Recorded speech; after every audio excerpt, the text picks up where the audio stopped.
أعوذ بالله من الشيطان الرجيم. بسم الله الرحمن الرحيم. السلام عليكم ورحمة الله وبركاته.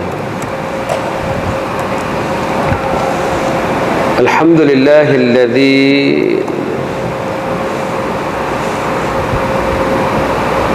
خلق الموت والحياة ليبلوكم أيكم أحسن عملا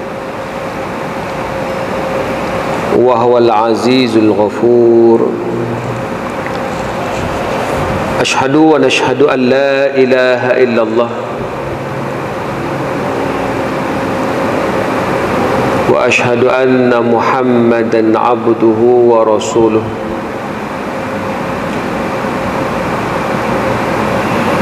اللهم صل وسلم وبارك على محمد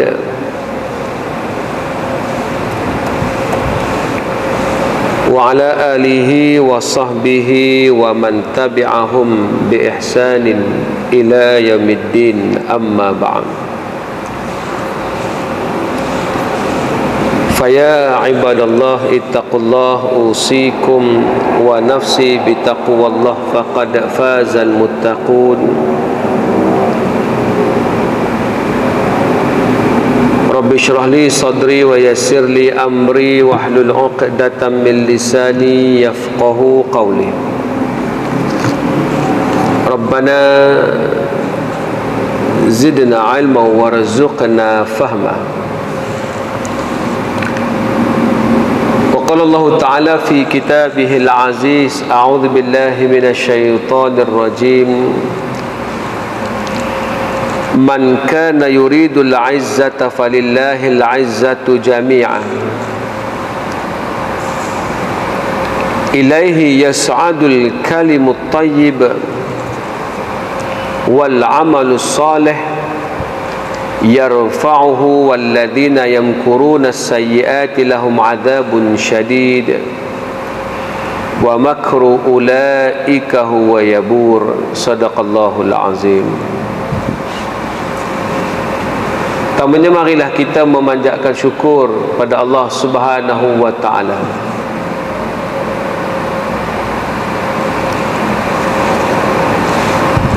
Allah Subhanahu wa taala merakamkan dalam surah Fatir dalam ayat ke-10. Allah menyebut siapa yang mahukan kemuliaan maka berusahalah mencari kemuliaan di sisi Allah taala. Man kana yuridul izzah falillahil izzatu jami'a. Maka keizzahan itu semuanya hanyalah milik Allah Subhanahu wa taala. Nak menunjukkan Allah Subhanahu wa taala meletakkan satu standard Islam, bahawa standard Islam ini mestilah semua perkara itu duduk di bawah Allah Subhanahu wa taala, mesti mematuhi Allah Subhanahu wa taala dan mengikut jalan Allah Subhanahu wa taala. Siapa yang mengambil izzah, izzah ni maksudnya kekuatan, kemuliaan, rasa kagum, rasa hebat. Kerana siapa yang mengambil rasa kagum dan hebat selain daripada Allah, sebenarnya bukanlah keizzahan tetapi kehinaan. Sebab itulah Allah rakamkan dalam suratul Maryam ayat 81 bagaimana Allah sebut wattakhadhu min dunillahi aliha.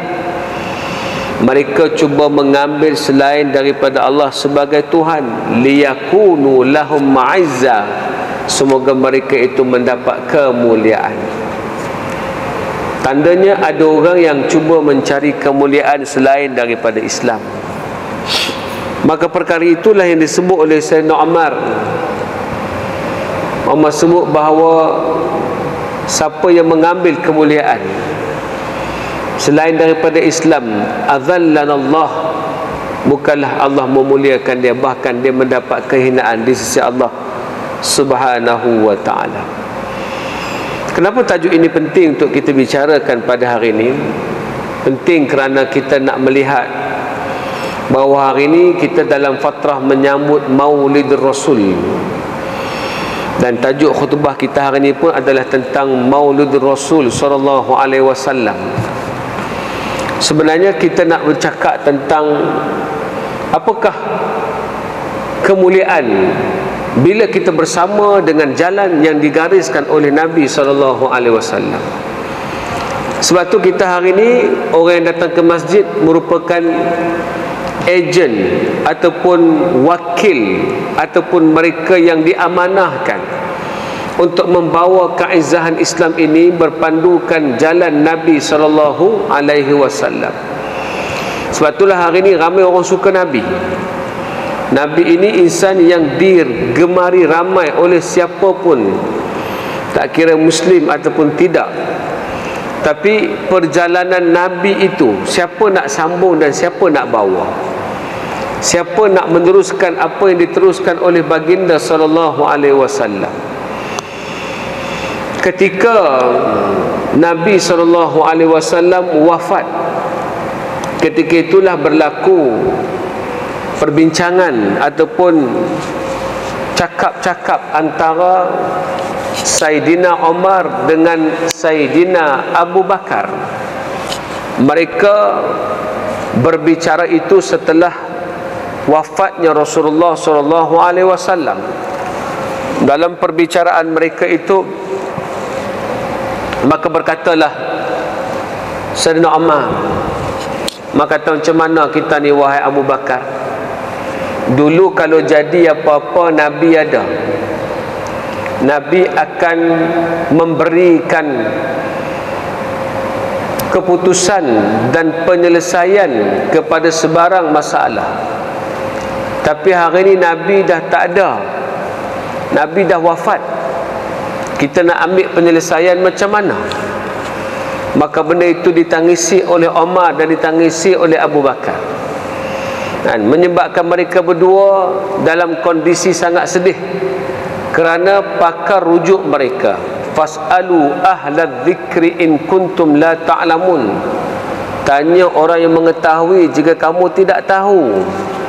Maka bila timbul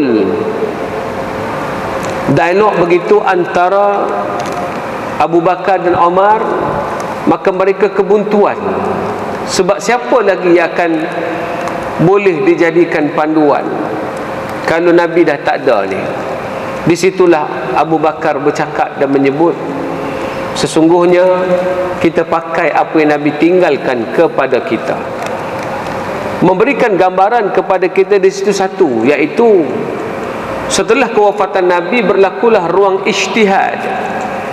Orang yang tahu selok belok agama akan merujuk kepada Al-Quran dan merujuk kepada hadis Nabi untuk mengeluarkan hukum hakam, mengeluarkan panduan agama, menjadikan otak mereka brilian. Tuan-tuan, umat selepas daripada zaman Nabi wafat, mereka brilian sebab mereka terpaksa syapkan otak mereka berfikir macam mana nak keluarkan satu-satu hukum daripada Al-Quran, macam mana nak menjawab seluruh persoalan menggunakan hadis. Maka timbullah zaman mujtahid.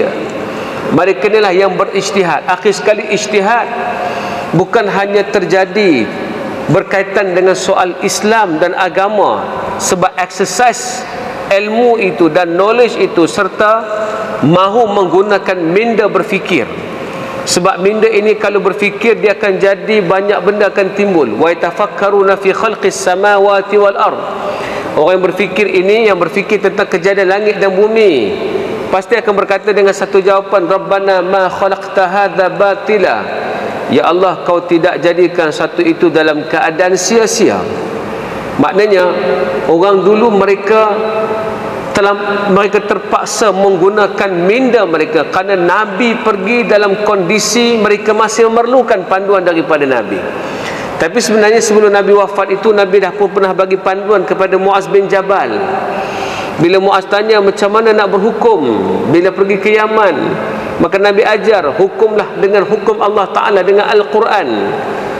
Idza lam yujad fil Quran, kalau tidak ada, idza lam yujadu fil Quran, kalaulah tidak ada dalam Quran, nak buat macam mana? Maka Nabi ajar, gunalah sunnahku.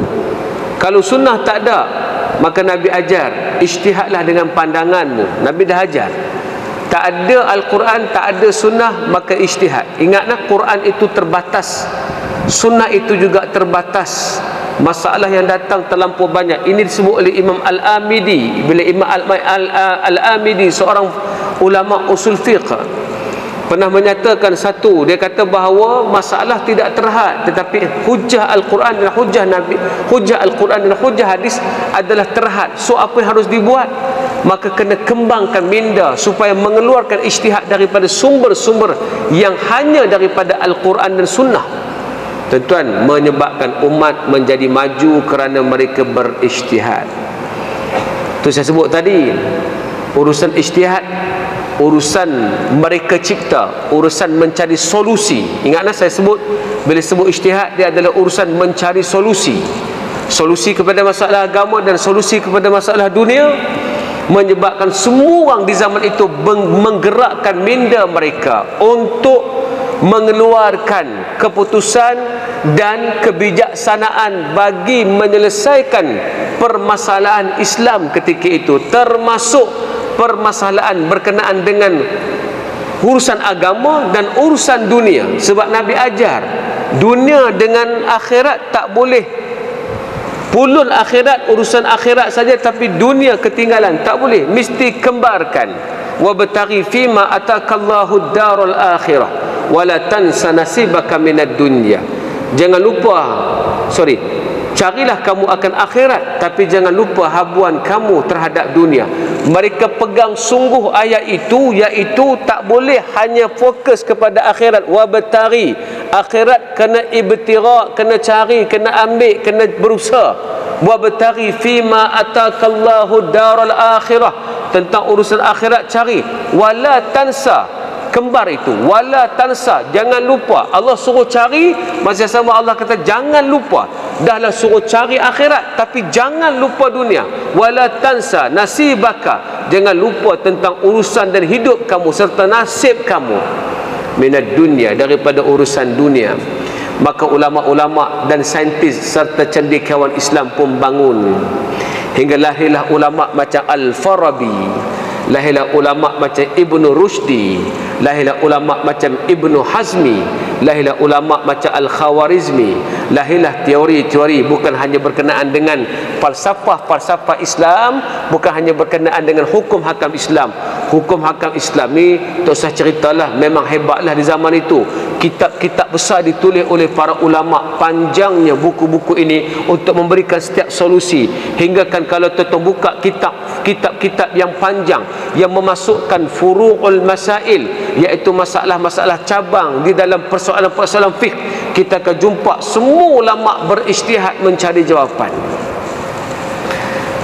Cuma bila dah lama-lama ulama mencari jawapan, kumpulkan jawapan untuk umat akan datang, maka tiba-tiba ada satu pandangan mengatakan pintu ijtihad sudah tertutup, kita tak perlu ijtihad lagi, kita pakai apa yang ulama dulu buat.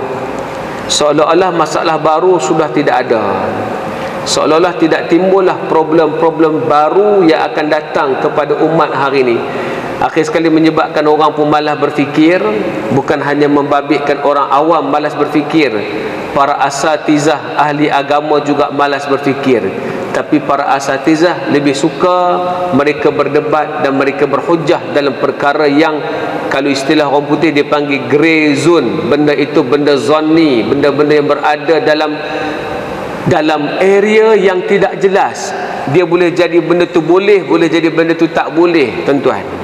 Saya selalu sebut di mana-mana pergaduhan antara agamawan berlaku dalam urusan furu', bukan urusan usul. Urusan usul ulama takkan bergaduh, ulama takkan discuss pun, kerana usul ni jelas. Solat 5 waktu jelas, ijma' ulama mengatakan solat 5 waktu.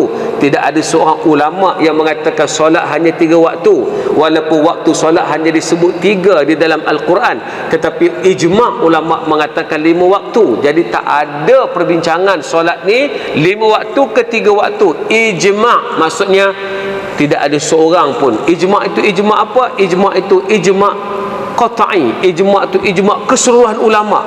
So tak adalah perbincangan kalau ada orang kata solat itu 3 waktu, dia terkeluar daripada Islam. Tak ada orang kata bulan Ramadan, kalau kita tak mau puasa bulan Ramadan, kita boleh tangguh bulan Syaban. Tak ada ijtihad itu. So mereka tak akan bergaduh dalam perkara yang berkaitan dengan sudah jelas. Tapi hari ini membabitkan perkara-perkara tidak jelas, duduk dalam grey zone. Maksud dia benda itu boleh jadi hukumnya begini, boleh jadi hukumnya begitu. Yang inilah yang hari ini orang sibuk. Ada yang sibuk mengambil pandangan ini, mempertahankan pandangan ini kerana kecondongan dia, bukan kerana keilmuan dia, tuan-tuan. Maka orang pun ikut mengambil pandangan-pandangan berdasarkan sentimen tadi. Hari ini ketakutan, kebimbangan bukan lagi berpandukan akli, bukan lagi bita'akulin, bukan dengan berfikir, tapi hari ini dengan afwi, dengan emosi. Kenapa aku tak suka dia? Sebab aku tak suka dia lah. Kau tak suka dia bukan sebab agama, sebab aku menyampah tengok muka dia. Kenapa? Emosi aku kata dia tak bagus. Ini yang jadi, tuan-tuan. Satu keadaan apabila orang berbeza buat, maka jadi hukum berbeza. Contoh, kawan ni buat benda ni, tapi sebab dia tidak disukai oleh kebanyakan orang. Orang kata dia ni kalau buat aku tak suka. Tiba-tiba ada seorang lagi yang buat, tapi sebab disukai ramai, benda yang sama, perkara yang sama, maka orang kata tak apalah kalau dia ni buat okey, hak kawan tu buat tak okey. Mana datang benda ini? Ini yang dipanggilkan afwi, emosi, tuan-tuan. Seolah-olah umat Islam berhenti mereka cipta, berhenti berfikir, berhenti untuk mengambil agama seumpama jalan Nabi SAW. Sebab tu saya kata, kalau nak bercakap betul tentang maulid, inilah sebenarnya harus kita cakap, iaitu apa dia? Setelah kewafatan Rasulullah, Abu Bakar dan Omar mengeluarkan ijtihad. Yang paling banyak berijtihad ketika menjadi pemerintah adalah Omar. Omar mengenakan banyak perkara yang tidak ada di zaman Nabi. Omar membayar gaji kepada ahli Badar. Omar membayar gaji kepada as-sabiqun al-awwalun. Omar telah menggunakan sistem penggajian. Orang-orang yang menjadi tentera ada gaji. Di zaman Abu Bakar, di zaman Rasulullah tidak ada gaji. Kebiasaan yang berlaku adalah semua pergi perang free of charge, tapi Omar menyusun balik sistem. Omar kenakan cukai, cukai yang dipanggil jizyah, cukai yang dipanggil dengan cukai-cukai yang kita tengok ada di zaman Sayyidina Umar Al-Khattab. Omar membuat badan yang dipanggil Badan Asakir, Majlis Ketenteraan, dan Badan Idari, Majlis Pejabat. Pejabat ada sistem. Omar buat tarikh. Omar namakan tarikh hijrah sebagai tarikh untuk umat Islam. Bukan Nabi yang meletakkan tarikh hijrah untuk umat Islam. Memang kita memakai tahun Qamari, tapi untuk zaman Nabi tidak ada kalender yang dibuat oleh Nabi. Kalender bermula di zaman Umar Al-Khattab. Umar exercise minda dia dan para sahabat untuk cari solusi. Kita terima sampai di hujung sekali timbul satu perkataan, pintu ijtihad telah tertutup, Islam sudah sempurna, kita tak payah buat, ikut saja apa yang ada. Sahabat-sahabat yang dirahmati Allah Ta'ala, bermula di situlah umat Islam hanya bercakap tentang emosi. Mula bercakap tentang Allah, Allah sayang kita, kita sayang Allah. Kita tak bercakap tentang penguasaan yang disebut lagi wan wala tansa nasibaka minad dunya. Hari ini penciptaan umat Islam dah tak ada. Umat Islam tidak mencipta, umat Islam tidak buat benda-benda besar. Umat Islam menjadi penerus kehidupan. Kalau saya kata begini, orang kata ada ustaz, ada. Saya jawab, wujud kal ma'dum. Ada macam tak ada, sebab dia tidak menjadi benda besar, tuan-tuan. Dia tidak jadi fenomena, dia ada. Kalau kata tak ada langsung mustahil. Macam baru ni lah bila saya sebut dalam kuliah saya kata bila saya tengok teknologi, terutamanya tentang teknologi digital ni, kebanyakan benda-benda Islam tidak didigitaliskan. Saya kata kebanyakan benda Islam tidak didigitaliskan. Benda itu belum dibuat secara digital. Habis saya kuliah, ada turis ramai jumpa saya. Saya ucap terima kasih banyak. Dia jumpa saya tu bagus, dia jumpa saya. Dia kata, Ustaz cakap tak betul. Mana boleh perkara Islam belum digitalkan lagi? Dah banyak semua benda digitalkan. Mungkin saya salah faham, mungkin saya sebut tu saya tak jelaskan maksud saya. Saya kata digitalize yang berbentuk sampai orang jadi guna dan mudah, menyebabkan semua orang kalau ada problem agama boleh rujuk kepada digital, tapi tidak terlampau susah mencari, tak payah, tak seksa, dan benda tu menjadi satu benda yang sentiasa dipakai oleh semua orang. Saya kata belum ada lagi benda tu. Kalau ada pun ada yang berbentuk picisan, ada yang belum bentuk lagi kesempurnaan. Nak kata tak ada, tak boleh, tapi yang berbentuk sempurna. Sebagai contoh, kita biasa rujuk kepada waktu solat. Sebelum datang Muslim Pro, dan Muslim Pro memang dibuat oleh seorang Muslim. Dia mu'allaf, dia buat. Sebelum datang Muslim Pro, bila kita nak tahu waktu solat, kita bila rujuk saja pada satu apps, saya sebut tentang app, rujuk saja pada satu apps, kita akan tengok waktu tu akan berlari, 1 minit, 2 minit, 3 minit akan berlari. Kita tak boleh bila tengok dia kata masuk waktu, kita boleh terus solat, tak boleh, sebab waktunya akan lari. Melainkan setelah datang Muslim Pro, dia buat waktunya tepat, tidak berlari walaupun 1 minit, dan dia menggunakan kaedah apa tuan-tuan? Pergilah ke mana region pun kita boleh tekan untuk tengok di situ, dan dia tepat waktunya. Kita pergi ke Kedah, dia ada locate me, kita tekan locate me tu, dia akan terus ke location kita, dia bagi waktu solat yang tepat di mana kita berada. Kita pergi ke Sabak Bernam, dia akan bagi waktu solat Sabak Bernam. Kita pergi Tanjung Malim, dia akan bagi waktu solat Tanjung Malim. Kita boleh tekan locate me itu, menyebabkan location kita tepat dengan waktu solat. Maka dia memudahkan orang Islam, dan dia sangat convenient bila kita pakai. Itu baru maksud yang saya katakan digitalize tu. Sebagai contoh mudah, macam mana kalau kita nak cari satu benda hari ini menggunakan Google, dah ada apa, Google command tuan-tuan. Kita boleh bagi arahan Google, how are you, kita boleh tanya. Dia macam Siri, dia ada soalan-soalan tu. Kita nak tahu apa, Google play something, dia akan play satu. Tuan-tuan, umat Islam nak kata tak buat, belum convenient, dah ada. Tu saya kata tadi bahawa apa yang saya cuba maksudkan hari ini, kalau semua orang hanya mengingati Nabi, meneruskan memperingati Nabi hanya dalam bentuk peringatan, bukan meneruskan jalan. Ada beza memperingati Maulidur Rasul, hanya ingat Nabi, dengan memperingati Rasul, meneruskan perjalanan Nabi. Dia sangat berbeza tuan-tuan.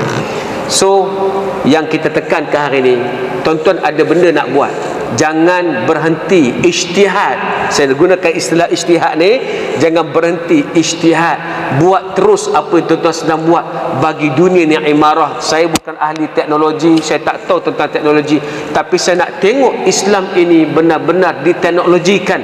Kalau orang nak tahu pasal satu hadis, orang terus sebut hadis ni dhaif ke tidak, terus keluar hadis ni dhaif, hadis ni tidak. Boleh kita sampai panduan begitu. Hari ini untuk minta maaf, mungkin untuk bahasa Arab dah ada sikit, saya dah boleh rujuk hadis ni dhaif, hadis ni apa nama maudhu', palsu, kita boleh rujuk. Hadis ni sahih, tapi untuk bahasa Melayu kita belum boleh rujuk tuan-tuan. Untuk tuan-tuan nak mengenal sangat susah. So bagi apa yang saya maksudkan sini adalah, marilah tuan-tuan memperingati Nabi, bukan hanya memperingati hari kelahiran Nabi, tapi meneruskan perjalanan Nabi. Kerana para sahabat tidak berhenti ijtihad, mereka mujtahid, dan orang-orang yang bukan ulama terus melakukan sesuatu, dan mereka meneruskan jalan Nabi SAW. Berhenti sekat itu insya-Allah, kerana masa sangat mencemburui kita, dan mudah-mudahan Allah bagi rahmat dan kebaikan. Pada masa waktu zuhur sudah masuk insya-Allah, dan di belakang sana